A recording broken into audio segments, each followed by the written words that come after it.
찾아오신 예수님이라는 제목으로 함께 하나님 말씀 전하겠습니다. 본문에 나오는 이름들이 있어요. 시몬, 그 형제 안드레. 어떤 사람들이에요? 네, 유치부 친구들에게 물어보면 딱 좋을, 그죠? 예수님 제자요, 막 이렇게 해야 될 것 같은 예수님의 제자들의 이름이죠. 수많은 그 예수님을 따랐던 사람들이 있는데 성경에 기록된 이름들은 다 간추리면 얼마 되지 않아요. 그 중에 특히 예수님의 제자들 12명 또는 가룟 유다를 포함한다면 13명, 사도 바울을 포함한다면 14명, 이 정도가 간추려질 수 있을 것 같습니다. 본문에 나오는 이 제자들의 이름, 이들은 예수님이 직접 부르셔서 제자 삼은 그런 사람들이죠. 자, 이들이 어떤 사람들입니까? 우리가 너무나 잘 아는 바와 같이 아는지 아니면 헷갈리게 될지 모르겠어요. 우리는 예수님의 제자들 그런 매우 뭔가 있었던 걸로 착각을 하게 되거든요. 왜냐하면 우리가 알고 있는 제자들의 모습은 모든 것을 완전하게 이루고 난 다음, 업적과 성과가 있은 다음에 모습의 이름을 기억하기 때문에 그렇습니다. 그런데 오늘 여기 예수님이 부르신 당시에 이 사람들의 모습을 보면 정말 평범해도 너무나 평범한, 우리와 똑같은, 어느 날 예를 들어서 직장 생활 안 하신 분들은 집에서 설거지하고 있는 중에 똑똑 밖에서 노크 소리가 들려서 나가보았더니 예수님이 오신 것과 같은 그런 상황 아니겠습니까? 어떤 분은 직장에서 열심히 일을 하고 있을 때, 또 어떤 사람은 누군가를 만나서 이야기하는 중에 이때 예수님이 오신 것과 다름이 없는 것이죠. 평범해도 너무나 평범하다. 어떻게 예수님은 이런 사람들을 찾아 나셨을까? 네, 참 궁금하지 않을 수 없어요. 우리가 그 하나님의 은혜를 모른다면 정말 이것은 궁금하고 또 궁금해야 마땅하지만, 우리 도훈 형제가 마지막 찬양을 하면서 그 성경에 또 하나님의 마음을 다 담아낸 그런 이야기라고 하면서 이렇게 찬양을 함께 나눴잖아요. 그것을 알고 나면 예수님이 왜 이들을 찾아가셨는지 이해가 너무 잘 되어지는 것, 참 신기한 일이죠. 자, 우리가 예수님의 제자들을 보면 지금은 참 예수님이 사랑이 많으시고 또 한 사람 한 사람을 얼마나 귀중히 여기셨고 그리고 이들을 이렇게 귀하게 사용하셨구나라고 생각할 수 있겠지만, 우리가 그 당시를 살고 있었던 사람들이라고 한번 생각해 봅시다. 그 당시 지금 사회에 살고 있는 똑같은 모습으로, 어쩌면 사회적인 위치도 좀 다를 수 있을 거고요. 어떤 분은 사장님이시기도 하실 거고, 또 어떤 분은 직장을 구하기 위해서 애쓰는 그런 어떤 형태가 있을 수도 있을 것이고, 각각의 우리의 처지와 상황이 있잖아요. 이 상황에서 예수님이 누군가를 찾아오셨는데 정말 이름도 별로 떠올려지지 않는 사람들, 그리고 별로 저 사람은 누구지? 이렇게 약간 알아봐야 되는 사람들, 이런 사람들에게 어느 날 하나님의 아들 예수님이 찾아오셨다라고 하는 소리를 듣게 된다면, 야, 이거 좀 아닌 거 아니야? 이랬을 것 아닙니까? 왜냐하면 지금 이 시대에 오셨다고 해도 이해가 안 되지만, 이 당시에 오셨다는 것은 그들에게 우리가 가지고 있는 것과는 좀 다른 부분이 있어요. 우리가 유대인 하면 우리가 볼 때에는 여러 가지 그런 문제가 있다라고 성경을 통해서 확인하고 보고는 있지만, 그러나 그들의 삶의 모습을 보면 그들은 온전히 하나님의 말씀에 붙들려서 그 율법을 지키고자 몸부림을 치며 살았던 사람들이거든요. 그것을 지켜내는 사람도 지켜내지 못한 사람도 늘 하나님 앞에서 죄송함과 또 주님의 구원과 끊임없이 또 하나님의 도우심을 간절히 바라는, 지금의 우리와 하등 다를 것 없으나 그들에게는 율법이 있고 약속이 있었던, 구원자를 기다리고 있었던 사람들이었기 때문이죠. 그것은 우리와는 매우 다르지 않습니까? 자, 그 당시 사람들에게 아마 제자들에게 찾아오신 예수님의 모습은 생경하다라고밖에 생각할 수 없었을 거예요.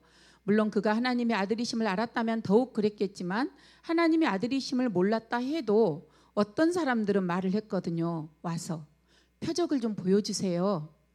예, 이게 무슨 말인지 좀 더 나중에 이야기를 하겠습니다.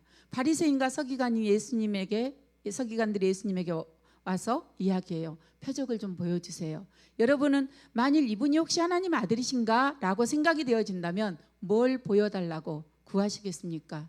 하여간 유대인들 중에 지도자층에 있던 사람들이 그것을 구했거든요. 자, 만일 또 다른 어떤 사람들이 생각할 때, 야, 그래도 저분은 참 진실하고 순수한 면이 있는가 봐. 저렇게 어부들에게 가서 제자를 삼고 같이 다니고 그런 모습을 또 좋게 본 사람들도 있을 수 있었겠으나, 제가 생각할 때 아마 제가 그 당시에 살았던 사람이라고 할지라도 좀 이상한 청년 일세, 예수님을 보고 그렇게 여기지 않았을까 하는 생각이 듭니다. 자, 이런 이상한 이야기는 고린도전서에도 또 나오고 있는데요. 고린도전서 1장의 말씀을 보면 하나님께서 백성을 구원하실 때 이런 방법을 사용하셨는데, 한번 같이 읽어보겠습니다. 1장 21절 말씀입니다. 하나님의 지혜에 있어서는 이상이 자기 지혜로 하나님을 알지 못하므로 하나님께서 전도에 미련한 것으로 믿는 자들을 구원하시기를 기뻐하셨도다. 하나님께서 백성을 구원하실 때 그 구원으로 부르신 그 방법이 참 특이해요. 우리가 만일 뭔가를 하려고 한다면 그 일에 최적화된 사람, 능력이 있는 사람, 그리고 뭔가 말 한마디 하면 알아듣는 사람을 구하지 않겠어요? 자, 하나님이 사람을 부르실 때 헬라인은 그 당시 굉장히 지혜를 추구하고 있었던 사람들이에요. 그래서 오죽하면 지혜의 신을 섬기는 수많은 우상들이 있는데요. 우리가 이제 지금은 여기는 연세가 많으신 분들이 계시긴 하지만 조금 젊은 우리 청년들이 저는 그리스 로마 신화를 읽어보기를 권하고 싶어요. 예전에 저는 그걸 그렇게 생각했거든요. 뭐야, 이거 우상들의 이야기 아니야? 그런데 그게 우상들의 이야기가 아니라 그 당시 사람들이 어떤 소망을 그 신에 담아서 그것들을 추구하고 살았는지를 보여주는데, 그 안에 우리가 믿는, 우리가 또 하나님에 대해서 알고 있는 그런 모든 것들을 그들은 새로운 방법으로 자기들만의 원하는 방식으로 구하기 위해서 그 신적 의미를 담아낸 것들이 그리스 로마 신화에 나와 있는 수많은 신화 속에 담겨 있거든요. 그것을 잘 들여다보면, 야, 성경 속에 하나님을 이들이 알았더라면 이런 쓸데없는 짓은 안 했을 텐데, 그런데 그것이 지금 이 시대에 살아가고 있는 수많은 그 우리의 그런 이 세상에 있는 지적인 또는 여러 가지 추구하는 가치 체계 안에도 다 그것이 녹여져 있다라는 것을 발견하게 돼요. 그래서 우리 청년들에게는 특별히 좀 더 시간을 내서 한번 읽어보면서 성경과 어떤 부분에서 이렇게 좀 다르게 볼 수 있는가, 또는 어떤 부분은 같게 볼 수 있는가, 이런 걸 좀 보아도 참 좋을 것 같다라는 생각이 듭니다. 자, 고린도전서 1장의 내용을 전체를 보면 하나님이 사람을 부르시는데 헬라인의 그 지혜를 구했던 것도 아니고요, 유대인, 율법을 가지고 있는 지도자들을 불렀던 것도 아니었어요. 무엇을 통해서 구원을 전하고 나타내고 또 구원에 이르도록 또 초대를 했냐 하면 아주 미련한 방법이라고 하나님이 말씀하시거든요. 전도라는 미련한 방법을 통해서 하나님은 구원의 길로 한 사람 한 사람을 초청하신 거예요. 어떤 사람들을? 그 지혜를 추구하며 사는 헬라인에게, 그 율법을 따지며 사는 유대인에게 하나님은 그런 모든 것들이 아니라 예수님이 누구신지, 그들이 가지고 있는 율법이 아니라 이미 보내주신 예수님, 구원자 되신 예수님, 메시아를 이미 보냈단다라는 그런 분명한 그런 결과적인 그 내용을 가지고 전하고 또 구원으로 이끄시기를 원하셨던 거죠. 헬라인들이 추구했던 그 지혜에는 우상 숭배가 연결되어져 있고요. 그리고 그 지혜를 추구하지 않고 사는 그 일상의 삶을 사는 사람들은 굉장히 좀 혐오하고 무시했다고 해요. 그 당시 사람들이. 그러니까 좀 오늘날로 보자면 아이 저 무식한 사람들 이렇게 취급을 했다라는 거죠.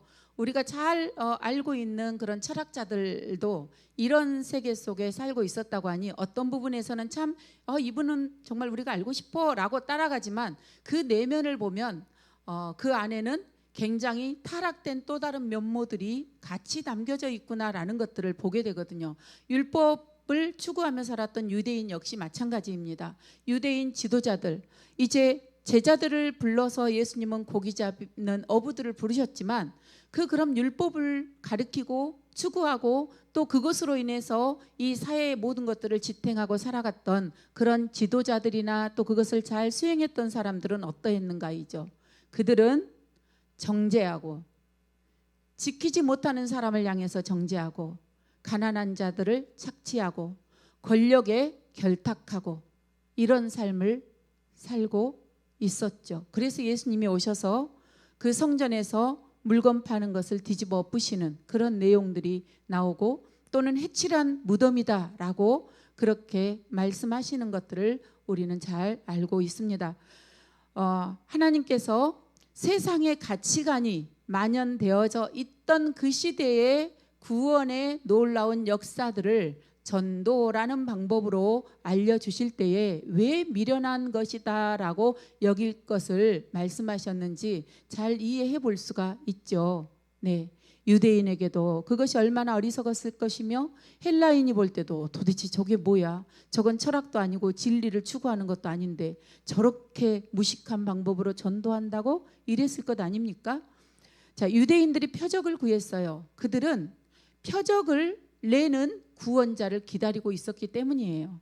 표적을 보여주고 하나님이 보내신 분이다라는 것을 알려주면 우리가 당신이 메시아이신 것을 받아들이겠다라고 하는 그런 어쩌면 기대하는 마음으로 와서 예수님에게 표적을 보여달라라고 했던 거죠.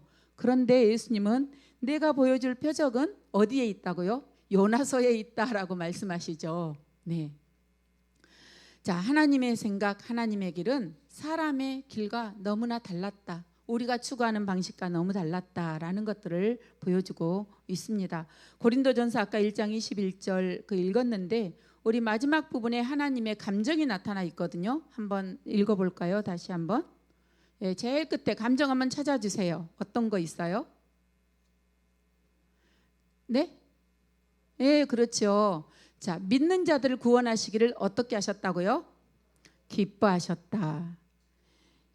유대인에게는 이 복음이 거리끼는 것이고 헬라인에게는 이 복음이 아주 미련한 것이었지만 하나님에게 이 복음은 기쁨이었다라고 말씀을 하고 있습니다. 자, 오직 부르심을 받은 자들에게는 이 복음이 무엇이냐?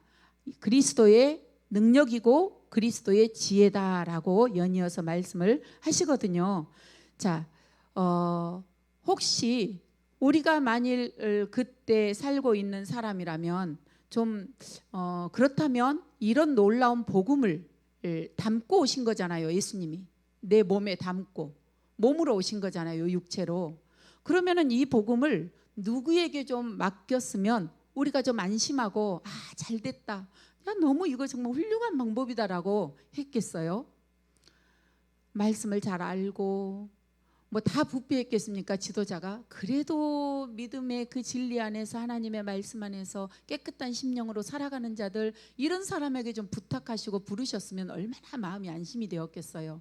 그런데 예수님은 그런 사람이 아니라 그 볼품없고 그냥 길에 가면 볼 수 있는 아무 사람, 그런 사람을 부르신 거거든요. 그것은 다시 말해서 우리들에게는 매우 희망적이에요. 바로 저와 여러분을 부르셨다라는 의미이기 때문에 그렇습니다.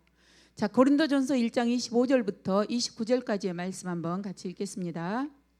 하나님의 어리석음이 사람보다 지혜롭고 하나님의 약하심이 사람보다 강하니라.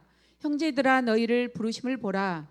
육체를 따라 지혜로운 자가 많지 아니하며 능한 자가 많지 아니하며 문벌 좋은 자가 많지 아니하도다.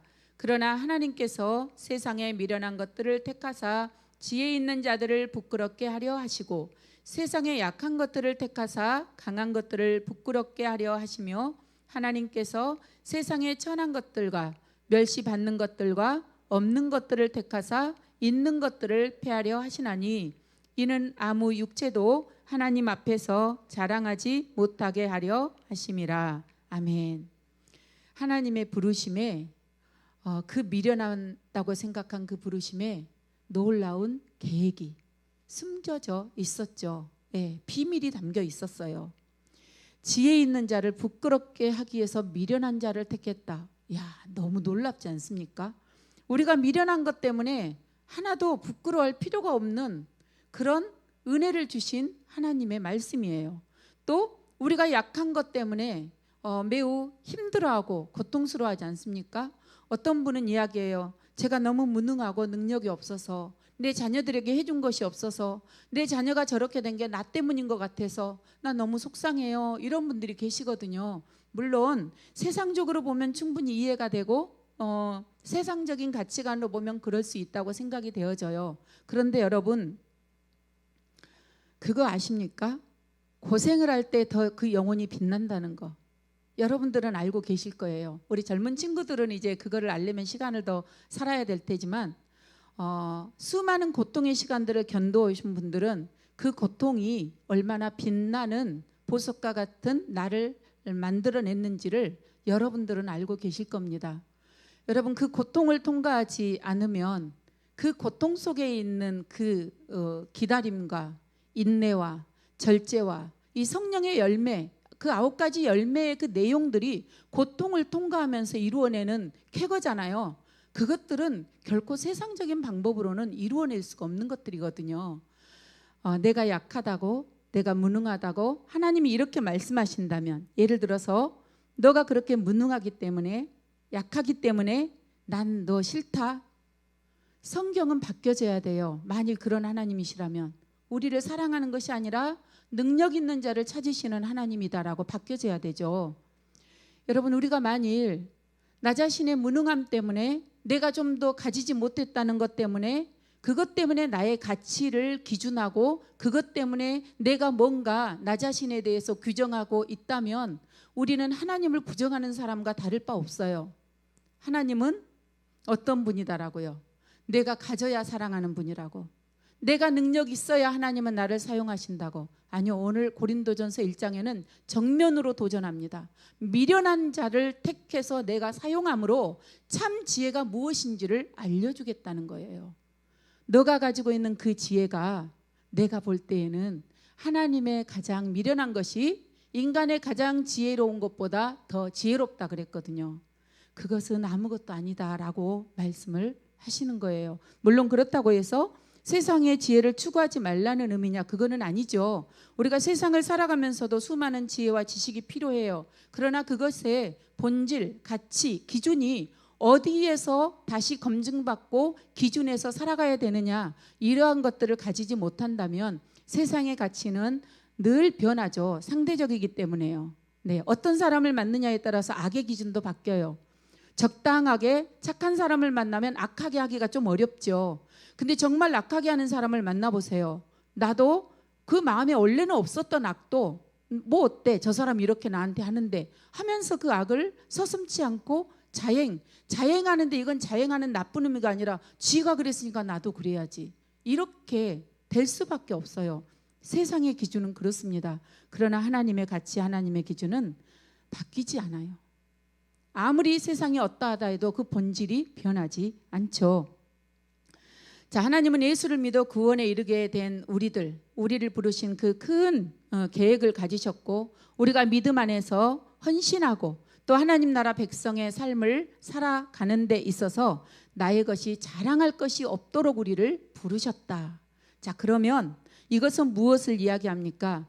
예수님께서 첫 번째 내 삶의 자리에 찾아오셨다라는 것을 생각해 보게 돼요.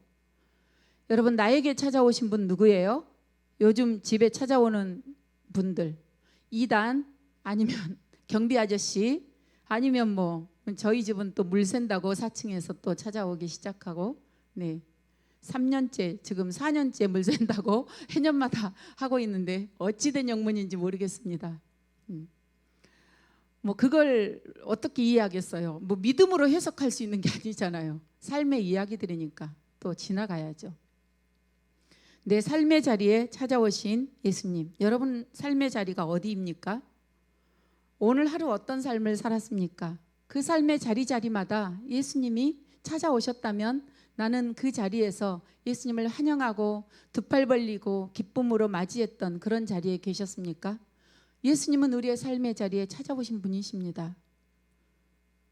그 예수님께서 나에게 특별한 걸 요구하지 않으신다는 사실이 다시 한번 너무나 큰 위로가 되죠.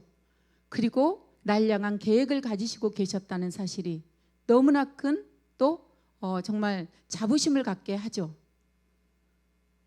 별 볼 일 없는 사람이 나를 믿어줘도, 별 볼 일 없다는 게 진짜 별 볼 일 없는 게 아니라 우리가 세상적으로 볼 때 별 볼 일 없는 사람이 나를 믿어주고 인정해줘도, 지나가는 사람이 이렇게 물건 사러 갔는데 정말 되게 좋아 보이세요, 이 말 한마디만 들어도 개인이 아닌데 그냥 웃음이 저절로 피어나잖아요. 그런데 예수님이 우리를 찾아오셨다라는 사실은, 이것은 그냥 지나갈 일은 분명히 아닙니다. 자, 우리를 구원하셔서 계획을, 하나님의 구원의 계획을 실행하셨는데요. 실행하신 거잖아요. 그래서 우리가 여기 있잖아요. 이제 하나님은 구원의 은총 안에 있는 나를 그럼 어디로 데려가실까요?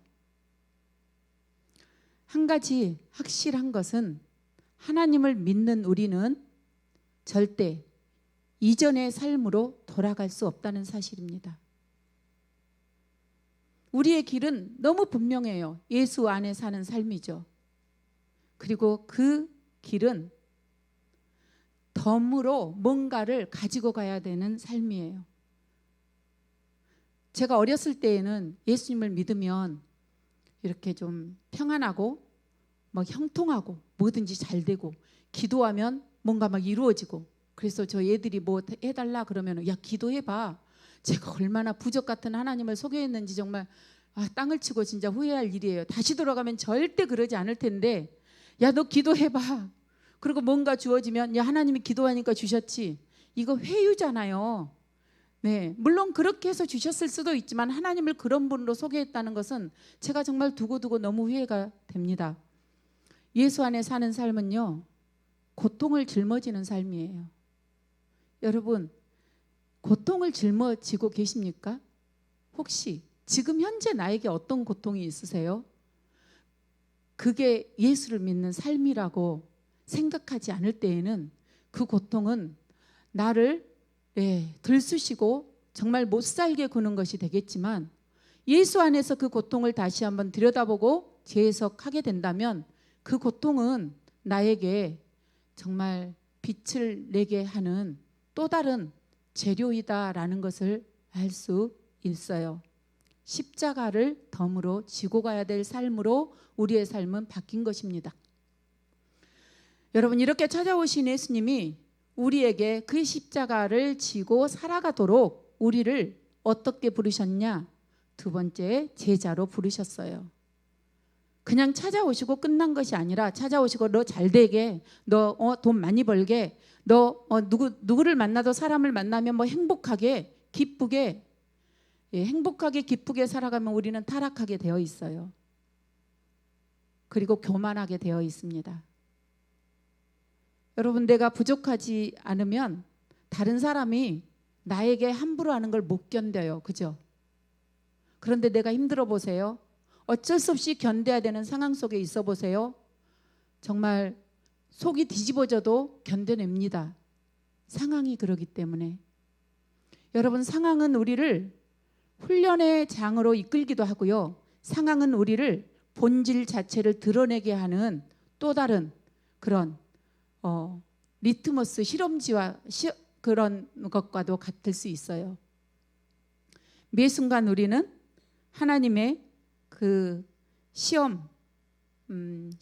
시험도 두 가지가 있죠. 유혹의 시험과 시련의 시험. 우리를 잘 빛내게 다듬어주는 그런 시련의 시험, 그 시험을 견뎌내는 사람들이 예수의 사람들인 거죠. 자, 제자로 부른 이 사람들 너무 평범하다고 했는데 좀 안타까운 것이, 아무리 우리가 하나님 안에서 정말 당신은 너무 소중한 사람입니다 라고 말을 해도 그 가치관을 바꾸는 것이 쉽지가 않잖아요. 살아왔던 삶의 자리에서 형성된 내가 있어요. 나라고 하는 사람을 여기까지 살아오게 했을 때, 나라고 하는 사람이 내면에 가질 수밖에 없었던 그 고통을 통과하고 어려움을 통과하고 무시와 멸시를 통과하면서 나라는 존재를 내가 만들어냈던 하나님이 주시는 나 말고 내가 해석한 내가 있거든요. 그래서 그런 내가 있으면 끊임없이 어떻게 해요? 하나님의 사랑을 끄집어 내려요. 예. 누군가의 사랑을 있는 그대로 받아들이지를 못해요. 그리고 왜곡하죠. 그리고 이래서 그런 거 아니야? 여러분 정말 말을 조심해야 돼요. 혹시 이런 거 아닐까? 여러분 그것이 만일 하나님이 듣고 계시고 그것이 아니라면 어떻게 될까요? 우리가 정말 그 있는 것을 그대로 보는 것 정직이거든요. 있는 것을 그대로 보는 것, 그리고 그대로 보는 것에 대해서 말하는 것, 이거 정직이잖아요. 그런데 내 마음속에 자꾸만 두 번째 해석이 들어온다 이러면 내가 상대방의 문제가 아니라 내 안에 이렇게 해석하는 이 형태는 뭐지? 라고 자기를 들여다봐야 돼요. 그리고 때로는 실수하거나 잘못된 일을 할 수도 있죠.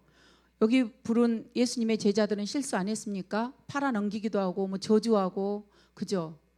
그리고 그것도 마지막 순간에, 처음 순간에 그랬으면 이제 부른 지 얼마 안 됐으니까 그렇다 치지만 예수님 십자가 앞에서 그렇게 했잖아요.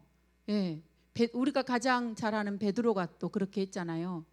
우리도 여전히 실수해요. 여전히 어리석은 행동을 할 수 있습니다. 그러나 그 행동 바로 뒤에 연이어져야 될 것이 무엇이냐면 내가 하나님 앞에 지금 서 있는가, 나의 이치를 오뚜기처럼 다시 말씀 앞에 세워놓는 것, 이것이 제자의 삶이 아니겠어요?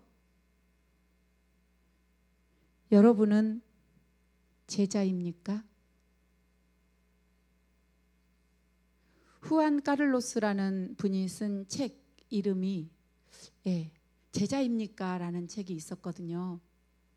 정말 우리는 제자인지 아니면 어떤 사람으로 명명을 하면 좋을지 여러분 한번 자기 자신에게 물어보세요. 나는 제자인가?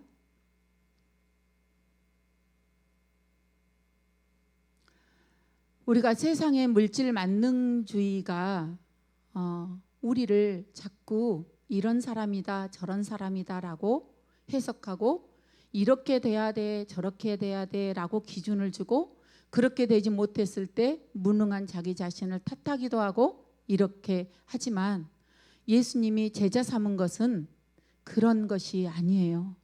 예수님의 제자 된 그 자체만으로도 우리는 너무나 빛나고 보석 같은 존재인 거죠. 여러분 보석이 그냥 나옵니까? 보석은 절대 그냥 나오지 않아요. 여러분 뭔가에 단련되고 훈련되려면 그냥 나오겠습니까? 그 수많은 수고와 고통을 통과해야만 그 단련된 어떤 모습이 나타나게 되는 거죠. 저는 그 부러운 친구가 한 명 있어요. 우리 영노. 왜 부럽냐면 그 친구는 축구를 한다고 열심히 살았거든요. 제가 부러워한 이유는 우리 아들이 1살 어리는데 차이가 있기 때문에 그러겠죠. 아유 들으면 안 되는데. 축구를 한다고 열심히 했단 말이에요. 축구를 그만뒀어요. 그러면 그가 한 그 노력과 수고가 헛된 것일까요? 아니요. 그 친구는요 제가 볼 때 정말 인생을 멋지게 산다 그리고 살 수 있겠다라는 생각이 드는 게 수많은 그 고통의 훈련에 연속된 시간들을 통해서 수많은 경험들을 또 했잖아요. 그래서 그 수많은 경험들이 어떤 상황 속에 나아가도 그 상황에서 내가 뭐를 해야 될지 얼마든지 이것을 타개해 나갈 수 있는 그런 능력을 갖춘 아주 멋진 청년이 된 거죠. 거기다 비하니까 우리 아들은 온실 속의 하초처럼 그냥 이제 제가 또 사역자들은 그럴 수 있는 것들도 많이 있는 게 이렇게 성도처럼 자녀들이 서로 교류하고 막 이런 삶을 살기가 좀 어렵잖아요. 그러다 보니까 교회 안에 있어도 되게 애로운 애들이 사역자의 자녀들이거든요. 뭐 특별히 친하다고 집에 데려올 수 있는 그런 상황도 아니고 엄마가 뭐 집에 늘 있는 것도 아니고 근데 영노를 보면서 이제 요즘 조금씩 더 그런 생각이 들더라고요. 참 귀한 것을 가졌구나. 어쩌면 예수님이 우리에게 주신 것들이 우리 인생의 고통이 그런 것이 아니겠어요? 여러분 고통스러운 현실에 대해서 너무 몰입하지 않으셨으면 좋겠어요. 그게 뭐 그렇게 내 인생에 뭐 시간 지나고 나면요, 그것을 어떤 방식으로 견뎌냈는지만 남지 그 고통이 남아있진 않아요. 우리는 고통의 시간을 어떻게 기억하게요? 그때가 좋았지라고 해요. 말도 안 되는 일이죠. 저도 생각해 보면 늘 그때가 좋았지. 그리고 현대 문명이 이렇게 편리해져 갈수록 너무 속상해요. 왜 이렇게 편리해지지? 이러면 안 되는데. 인간성을 잃어버리잖아요. 자꾸 속도, 효율, 뭐 효과가 나야, 성과가 나야 인정하고 자꾸만 그렇게 되잖아요. 그러니까 여러분 그 성과를 누가 내요? 이제는 기계가 내고 있어요. AI가. 그래서 여러분 너무 비교하지 마세요. 다른 사람. 너무 잘났다라고 하지 마세요. 여러분이 잘났어도 여러분보다 더 잘난 AI가 기다리고 있어요. 지금도 감당 못하는데 5년만 더 가보세요. 정말 어떤 명령을 내릴지 알 수가 없어요. 우리는 이 땅의 허무한 그런 가치관에 그 속임수에 빠져서 살아야 될 존재가 아니라 하나님 안에서 정말 빛이 나는 존재로, 보석과 같은 존재로 다듬어지고 있는 제자다라는 것을 인정하셨으면 좋겠습니다. 그래서 누군가가 나를 비하하고 낮춰보면 너 마음대로 그렇게 해라. 나는 그런 사람이 아니다. 여러분 건드는 것도 왜 건들어요? 건들면 자꾸 반응이 오면 더 건들고 싶잖아요. 근데 건드는데 별로 반응이 안 오면 어떻게 해요? 심심하다. 에이 재미없어. 하고 건드는 사람이 그만두지 않습니까? 여러분 너무 이렇게 건드는 대로 휩쓸려 다니지 마시고 오직 우리를 바라보고 우리를 있는 그대로 또 우리를 지금 있는 모습이 너무 부족하면 우리를 발전시켜 주시고 변화시켜 주실 하나님 앞에 서 있는 것, 그것이 우리가 서 있어야 될 자리인 줄로 믿습니다. 여러분 제자는 내가 가진 능력을 자랑하거나 부를 자랑하는 자가 아니라 내가 어떻게 십자가를 지고 예수님을 따를 수 있는지를 가늠하는 사람이어야 할 것입니다. 제자가 갈 길은 너무 명확해요. 예수님을 따르는 것. 예수님의 뜻을 행하기 위해서 몸부림을 치고 고통을 감내하고 견뎌내고 그리고 성품을 빚어내는 것. 이런 사람이 제자 아니겠어요? 그것은 여러분에게 그런 사람이 되라고 말씀드리는 게 아니에요. 저도 그런 사람이어야 하고 여러분도 그런 사람이어야 하죠. 그리고 우리는 앞서거니 뒤서거니 아마 그런 삶으로 나아가고 있습니다. 지금도.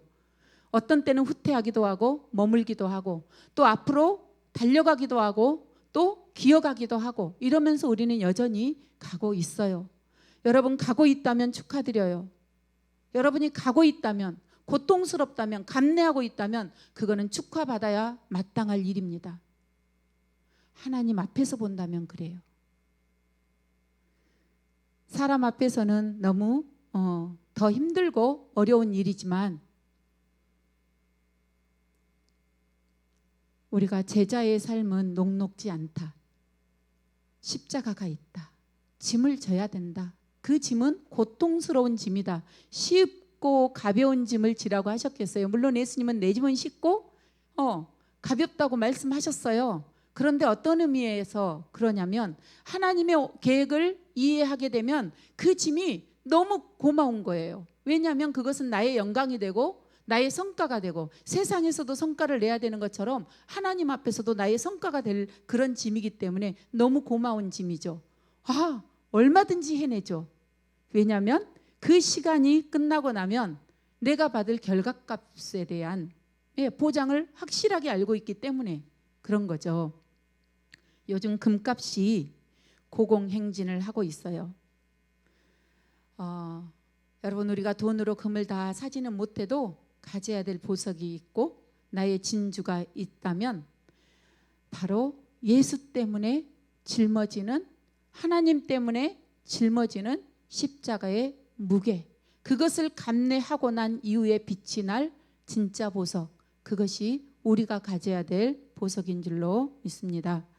예수님은 제자들을 부르셔서 함께 가셔서 무엇을 하셨나요?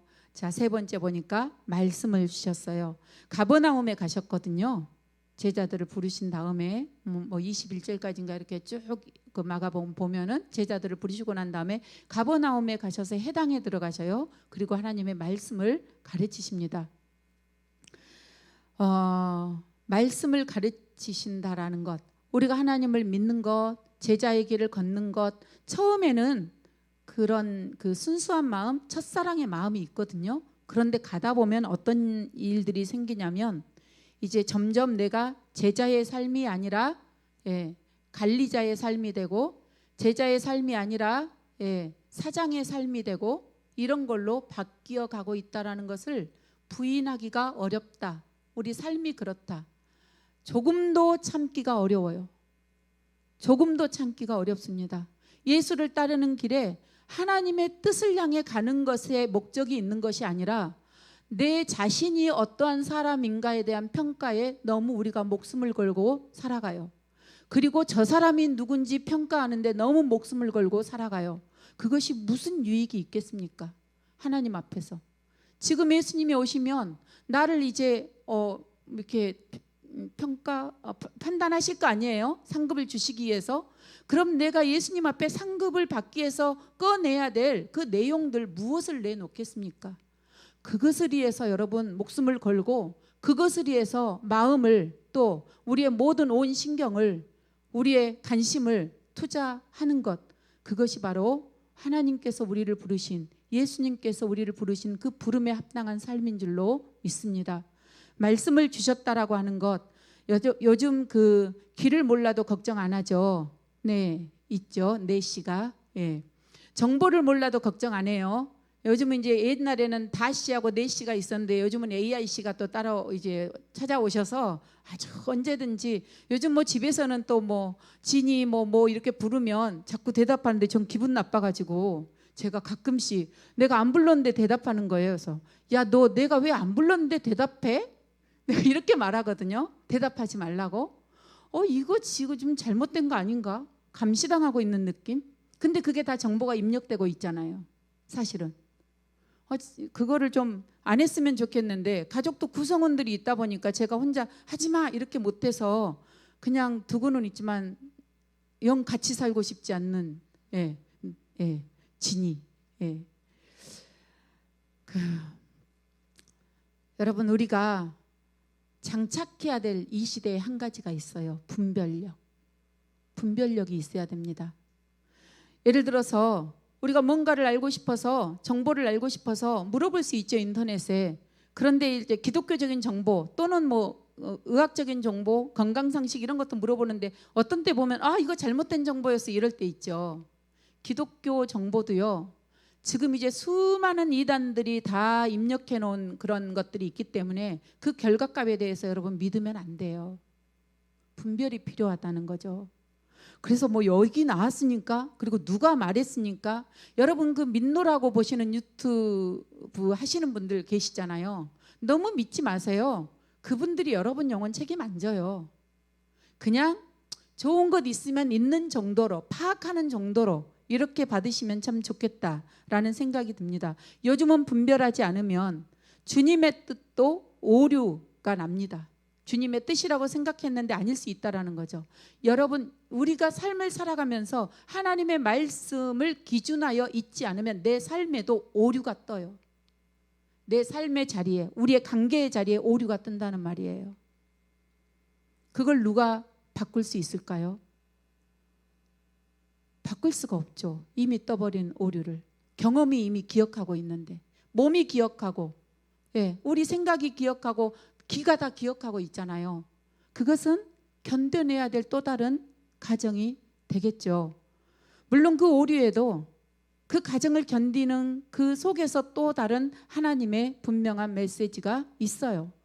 그것들을 잘 감당하고 나면 오히려 오류 떴는데 더 좋은 또 일들이 될 수도 있는 거죠. 여러분, 어떤 일을 추진하다 보면 정말 생각했던 대로 되지 않을 때가 있어요. 그런데 그 생각했던 대로 되지 않았기 때문에 성공한 사례는 얼마든지 있습니다. 리바이스 청바지 이야기가 바로 그 예이기도 해요. 사금을 캘 때 그 그 검정 천막을 요청을 받아서 천막을 이제 그 납품을 해야 되는데 하다 보니까 이게 잘못된 거예요. 파란색이 나와버린 거예요. 그래서 이제 다 캔슬 당하고 어떡하나 이렇게 하고 있었는데 그 금을 캐는 사람들이 옷이 너무 잘 찢어지는 것을 보고 그럼 이걸로 저 사람들 바지를 만들어 보자라고 했는데 그게 대박이 난 거죠. 그래서 그 금강이 얻는 수익보다 이 리바이스 청바지가 얻는 수익이 더 많았다고 해요. 왜냐하면 이제 그것은 금이 많지 않았다라는 걸 의미하는 거겠죠. 여러분, 내 방식이 다 옳다라고 말할 수 없음을 오늘은 하나님께서 헬라인의 그 지혜 옳지 않아, 유대인의 그 율법 그리고 그들의 삶의 태도 옳지 않아, 나의 미련한 것, 이것을 너희가 볼 땐 내가 말하는 거 미련하게 보이지, 이게 무슨 의미가 있겠어라고 하는 거, 그거 한번 따라서 해보렴. 그 안에 길이 있단다라고 주님은 우리에게 말씀을 하시는 줄 믿습니다. 자, 예수님께서 말씀 전하실 때 마가복음 1장 27절 말씀 한번 읽겠습니다. 다 놀라 서로 물어 이르되 이는 어찌미냐, 건이 있는 새 교훈이로다. 더러운 귀신들에게 명한즉 순종하는도다 하더라. 예수님이 말씀을 전하실 때 더러운 귀신 들린 사람이 막 소리를 지른 거예요. 나사렛 예수야, 우리가 당신과 무슨 상관이 있은 게 이 자리에 왔냐 이거죠. 막 큰 소리로 이렇게 하니까 예수님이 이제 꾸짖어서 이제 나가게 되는 일이 벌어져요. 자, 이렇게 나가는 일이 벌어졌을 때 사람들이 말하는 거예요. 이 어찌미냐? 아니, 이게 뭐야? 새 교훈인데?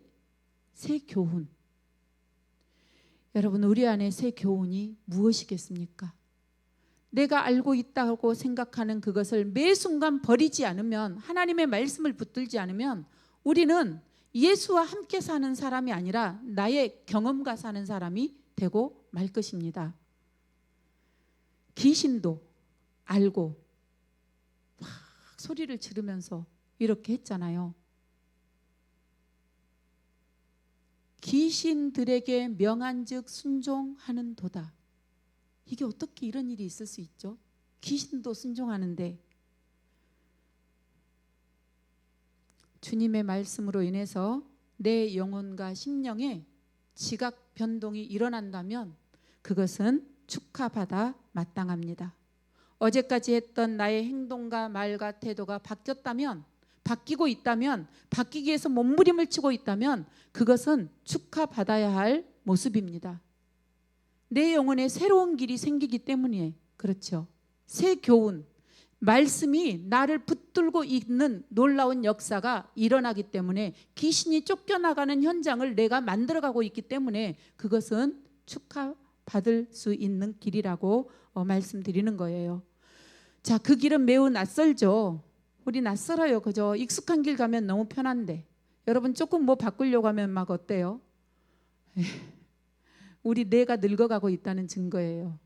아기들 보세요. 아기들 매 순간 새로워요. 우리 뇌는 엄청 게으르다고 해요.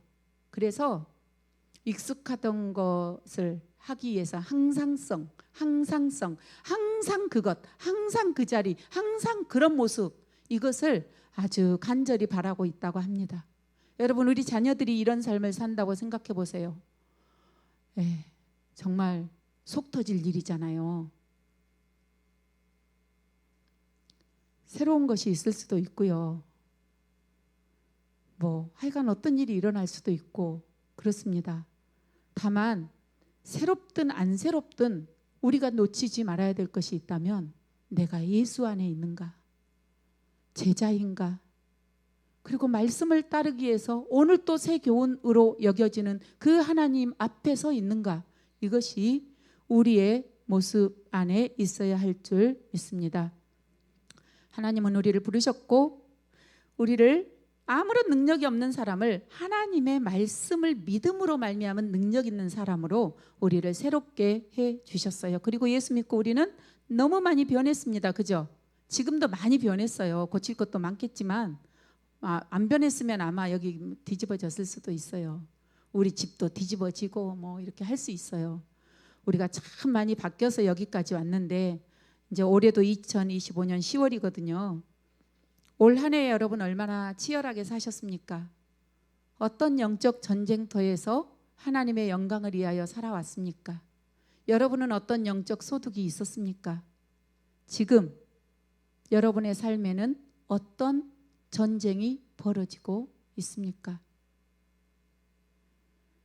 누구와 싸우고 계십니까? 그리고 그 싸움을 싸울 어떤 무기를 가지고 지금 계십니까? 오늘 예수님은 평범한 일상을 살고 있는 제자들, 그 사람들에게 찾아오셔서 그들을 제자 삼아 주셨습니다. 하나님은 그 미련한 것을 통한 그 영혼 구원을 아주 기쁘다라고 말씀하셨어요. 우리를 보시고 하나님은 기쁨으로 또 화답하시고 또 우리의 그 기쁨을 받으시고 또 좋아하시는 분이신 줄로 압니다. 내가 기쁨의 증거인 것을, 예수님의 제자인 것을 오늘 감사하며 또 나를 찾아오셔서 이름 불러주시고 하나님 그 일에 동참하도록 제자 삼으신 것, 말씀을 주셔서 끝까지 승리하는 길이 어디인지를 알려주신 것, 그 길을 걷게 하신 것, 십자가의 짐을 기쁘게 기꺼이 짊어질 마음을 주신 것, 그것을 감사하면서 함께 기도하기 원합니다.